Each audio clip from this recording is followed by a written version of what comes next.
Hello and welcome to the middle. I'm so grateful that you have joined us, and that's what we're talking about today, gratitude. It's not just for Thanksgiving, but if you're catching this episode and you happen to live in the United States, because I know Thanksgiving is not necessarily global, but if you happen to be preparing for Thanksgiving, the permission to eat a lot and be really grateful, I hope this will help your celebrations.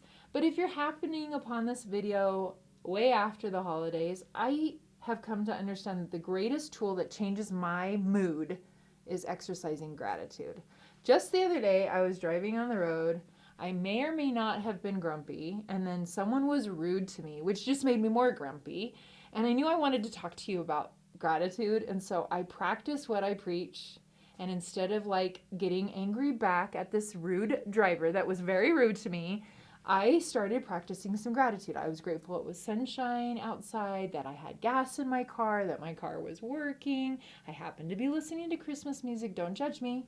And all of a sudden, my mood shifted. So, I want to share some tips on how gratitude has really helped me beyond Thanksgiving. And I hope it will help you, especially when it comes to mental health.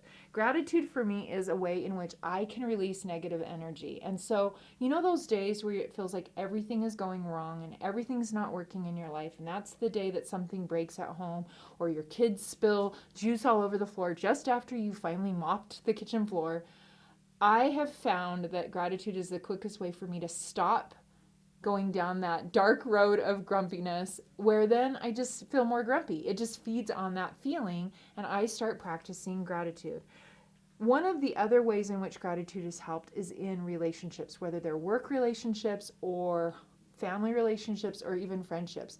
Who doesn't want to feel like someone is expressing gratitude or noticing something that you have done? I'm going to invite you, even if you don't send the letter, to write the letter. I have done this for people that are no longer with me, and I want to remember them, and so I'll record in my journal a gratitude letter for what impact they had in my life. But I just did this the other day for a work project that I have, and I was noticing some tension in the team, and it's not on the middle team, so just a heads up. But it's another work project that I had that I could tell that the team as a whole were feeling on edge. Everyone is feeling way overworked and burdened. And so I, instead of sending another work email out about everything that still needs to get done, I decided to send individual gratitude emails. And it was such a huge shift for me first.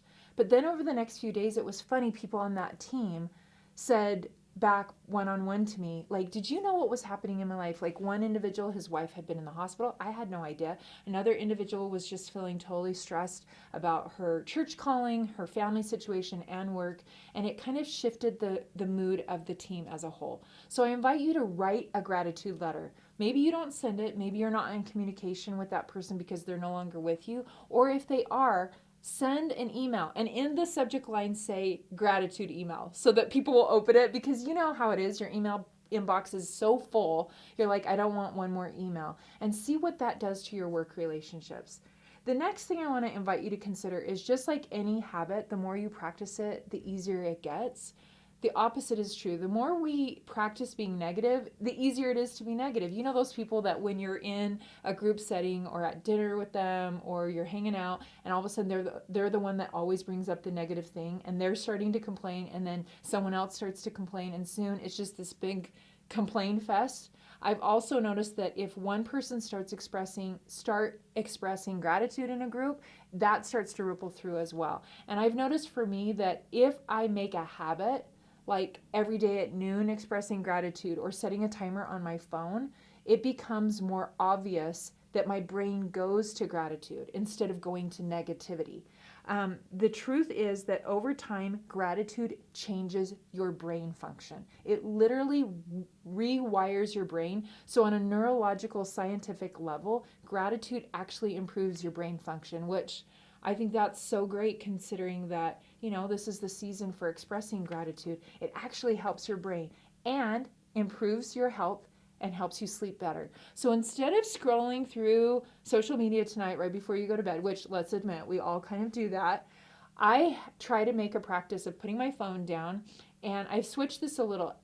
President Eyring always talks about recording where he saw the hand of God in his life. And I used to do that. But last year, when President Nelson invited us to let God prevail, now I express gratitude by writing a Let God Prevail statement in my journal before bed.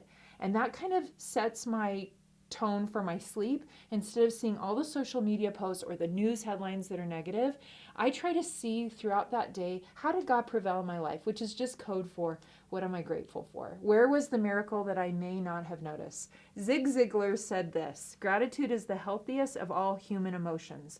The more you express gratitude for what you have, the more likely you will have even more to express gratitude for. And there's scriptural basis for this as well, that as we praise, as we express gratitude, God rewards that. And then there's this abundance factor that starts to happen in our lives where it's easier to see what there is to celebrate than to see what scares us, overwhelms us, or worries us. So I hope these suggestions help you beyond Thanksgiving, that you will practice some of this gratitude in your life and maybe help change how you're sleeping, how your brain is functioning, work relationships, home relationships, and maybe heal relationships that need some improvement. I love when I get a card in the mail and it's a handwritten note. I'm still old school. I still buy stamps. And even my neighbors, like 2 streets over, will sometimes get a card from me in the mail. I could easily put it on their door, but there's something about opening the mailbox with all the junk mail and all the bills, and you get a card, and it's expressing gratitude for something simple. Who doesn't love to be noticed and appreciated? So let us know in the comments if you've practiced this week or how it's helped you, or maybe even tag a friend where you want them to know you're grateful for them. Share this episode with them and let them know that this is like their personal video message of gratitude from the middle back to your friend or your loved one. We would love for you to join us in a movement of gratitude this year. And we'll see you again next week on The Middle.